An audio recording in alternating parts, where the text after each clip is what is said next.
ಕೆಂಪೇಗೌಡ್ರೆ, ಹೇಳಿ ಸ್ವಾಮಿ. ನೀವು ಹಿಂದೆ ಎಲ್ಲ ಮಂಡಿ ನೋವು ಅನುಭವಿಸಿದ್ರಿ. ಹೌದು ಹಾಸ್ಪಿಟಲಲ್ಲಿ ಸಾಕಷ್ಟು ಮೆಡಿಸಿನ್ಸ್ ಕೂಡ ತಗೊಂಡಿದ್ದೀರಿ. ಹೌದು.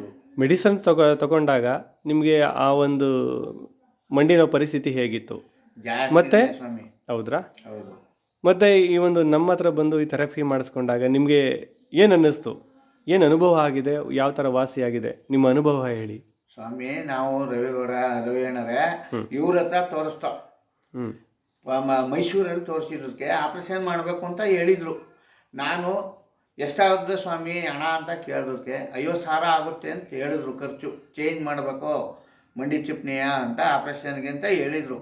ಆಗ ನಮ್ಮ ಅಣ್ಣಂಗೆ ಹೇಳ್ಕೊಂಡೆ, ಹಿರೇಗೌಡ್ರಿಗೆ, ಅವ್ರಿಗೆ ಹೇಳಲಾಗಿ ಅವರು ನಾನು ಒಬ್ಬ ಸಂಕಳ್ಳಿ ಗ್ರಾಮದಲ್ಲಿ ಒಬ್ಬ ರವಿ ಅಂತ ಅವರೇ, ಅವ್ರ ಹತ್ರ ತರಬೇತಿ ಪಡೆದವ್ರೆ. ನಾನು ತೋರಿಸ್ದೆ, ರೆಡಿಯಾಗಿದೆ, ನಂದು ನಿನ್ನೂ ಕರ್ಕೋಗಿ ತೋರಿಸ್ತೀನಿ, ಪರಿಚಯ ಮಾಡ್ಕೊಡ್ತೀನಿ ಬಾಪ್ಪ ಅಂದ್ಬಿಟ್ಟು ಮಾಡಿದ್ರು. ಈಗ ಸದ್ಯಕ್ಕೆ 500 ರೂಪಾಯಿನಲ್ಲಿ 50,000 ಆಯ್ತಿದ್ದು 500 ರೂಪಾಯಿನಲ್ಲಿ ನನಗೆ ಗುಣಮುಕ್ತ ಮಾಡಿಕೊಟ್ಟವ್ರೆ ರವಿ ಅಣ್ಣ. ನನಗೆ ತುಂಬ ಥ್ಯಾಂಕ್ಸು ಅಂತ ಹೇಳಿ ಒಪ್ಕೊತೀನಿ. Okay, thank you.